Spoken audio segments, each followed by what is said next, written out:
The Quiet Footsteps, Chapter 19. The night ran off as Maeve slept soundly.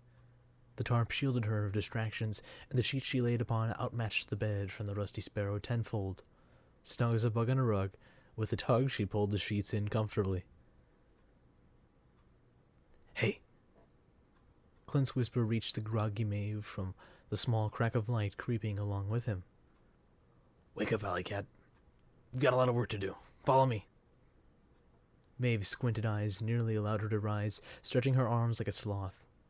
Clint left the entrance slightly open as a crack of light crept into Maeve's eyes, guiding her in annoyance out of her shelter. When Maeve emerged, almost everyone around her was already hard at work, be it constructing water filtration systems, tents, and wooden shacks to help preserve stolen foods. While studying her surroundings, however, Maeve failed to locate Clint. "This way, Maeve!" Clint yelled from behind her tent, running off towards an exit out of the open sewage outlet. Maeve gave chase, gaining on him with ease as she further examined her exact surroundings. The massive carnivorous sewer was a maintenance facility, judging by the control valves and flooding shelters in case the water having to flow through the system. It seemed to her that the Marauders had educated plumbers on their cause, or the base would have been flooded over only a couple days ago. Maeve reached Clint on the exit on the far end of the shelter, clueless as to where it led. The two ventured through the nearly endless pipelines, guided by Clint, who seemed well versed in its pathways, secrets, and advantages, eventually stopping right below a manhole cover. "Hold it," Clint ordered. "We're here." Clint stood up and lifted the manhole, letting daylight tear into the pipeline. As Clint jumped out of the pipe and hoisted Maeve up, the enchanted forest welcomed its weary travelers to its domain by littering the oak tree's leaves, blissfully dancing in the ambient breeze, gently touching their skin as the sunlight warmed their souls. Hands on his hips, triumphantly smiling, Clint welcomed Maeve to the enchanted forest. "Well, not quite," he corrected. "This isn't exactly the enchanted forest, but it's almost the same thing." Maeve's smile was unyielding. She'd never been to a forest in her life, and she always wanted to see it, be it without dangers. Surprisingly, however, the stillness halted Maeve's typically paranoid temperament, relaxing her to previously unattainable levels, almost as if changing her entire personality. She raised an eyebrow at Clint. "What's so different about it? It's just beautiful." "Oh, you'll see," Clint promised. "But until then, let's train you." Clint yanked a dagger out of his jeans and hurled it at Maeve at lightning speed, landing inches from her leg. The dagger looked similar to the ones she had stolen from the heist on the fortress keep. "Whoa!" Maeve shrieked, losing her rare sense of serenity. "What are you doing?" Recalling, the dagger flew at inhuman speeds, mesmerizing her on how she had thrown it so quick. "Crystal infused," Clint explained. "Your coat harbors a crystal. Do you know how dangerous that is?" Maeve was well aware of the dangers of harboring a crystal this size solely based on experience, but the fact that Clint swiped her own daggers agitated her mildly, for did he take it from her without noticing? Clint picked up the dagger next to her foot and playfully pointed it at Maeve, eyebrows raised, as he naively stared at the dagger like Tiberius did the day before. "Watch this." Recoiling his arm, Clint chucked the dagger into the woods, and it flew far into the air, eventually disappearing from all her vision into the foggy back end of the forest. Enthused, Clint's smile escaped from his face, hardly containing himself as he understood the impact this had on the Marauders' current situation. "Look, Maeve."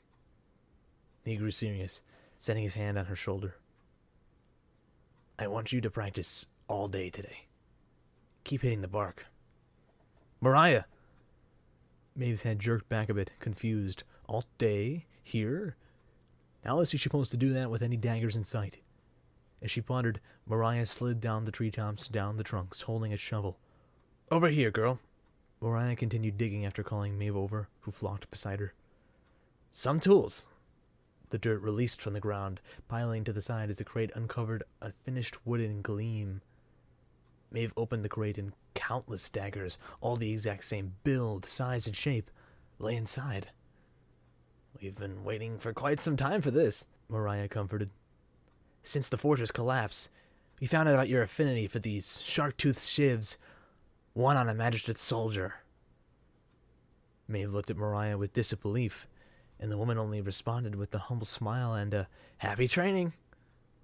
Daggers danced along the forest that day, jabbing into tree trunks and slicing through leaves like a hunter at play as the girl kept working far into the day, accompanied by singing birds and blissful butterflies landing on the spring meadow, only to be viciously sliced at its stem by an incoming dagger. Clint appeared every 3 hours to check on Maeve, be it in secret or with advice.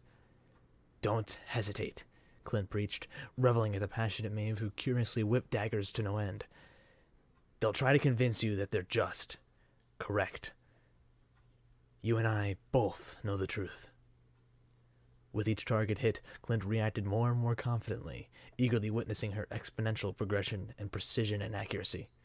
As the day pressed on, the tree bark slowly gave in, successfully forging Maeve into an amateur knife wielder and thrower. She got cocky, flipping around and throwing them uniquely each time.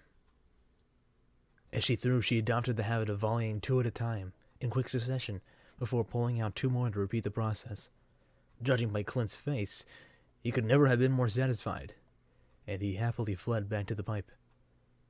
That irked Maeve, as she noticed the evening sun fade into the horizon, all alone, with neither Clint nor Mariah to guide her back to the shelter for a good night's rest.